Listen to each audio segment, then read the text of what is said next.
Stock માર્કેટમાં વધુ વળતરની લાલચ આપીને છેતરપિંડી કરનાર પિન્ટુ ભાવસારને ત્યાં ઈડીના દરોડા. અમદાવાદ ઝોનલ ઓફિસે મની લોન્ડરિંગ કેસમાં કરોડોની મિલકત જપ્ત કરી.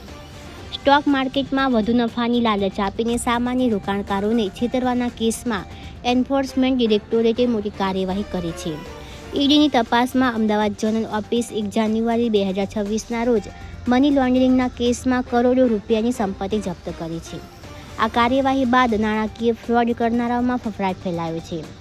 આ તપાસ દરમિયાન અંદાજે 110 કિલો ચાંદી, કિંમત રૂપિયા 2.4 કરોડ, 1.7 કરોડનું સોનું, 39.7 કિલો ચાંદીના દાગીના, 38.8 લાખ રોકડ અને 10.6 લાખનું વિદેશી ચલણ તેમજ વિવિધ મિલકતના દસ્તાવેજો જપ્ત કરવામાં આવ્યા છે. ઈડીના જણાવ્યા અનુસાર આ તમામ સંપત્તિ મની લોન્ડરિંગથી મેળવવામાં આવી હતી. આ કેસ હિમાંશુ ઉર્ફે પિન્ટુ ભાવસાર અને અન્ય આરોપીઓ સામે ચાલી રહ્યો છે, જે prevention of money laundering act PMLA 2002 હેઠળ તપાસ હેઠળ છે. તપાસની શરૂઆત મહેસાણા જિલ્લાના ખેરાલુ પોલીસ સ્ટેશનમાં નોંધાયેલી FIRના આધારે કરવામાં આવી હતી. નફાની લાલચ આપીને રોકાણ પરંતુ શેરમાં પૈસા લગાવ્યા નહીં.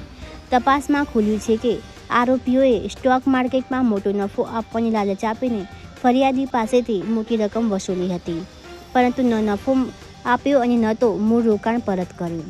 વધુમાં તપાસ દરમિયાન સામે આવ્યું કે આ રકમ કોઈ કંપનીના શેરમાં રોકવામાં આવી નહોતી, પરંતુ આરોપીઓએ તે પૈસા પોતાની આલિશાન જીવનશૈલી માટે વાપર્યા હતા.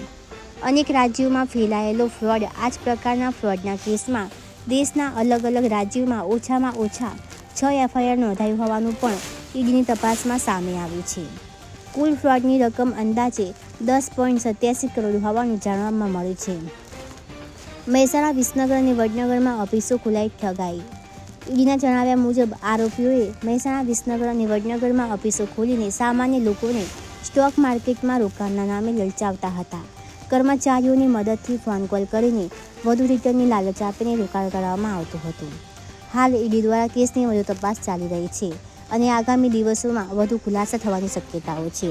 પિન્ટુ ભાવસારની ચોક્કસ તપાસ કરવામાં આવે તો હપ્તા લેતા અનેક કર્મીનું નામ પણ જાહેર થઈ શકે છે.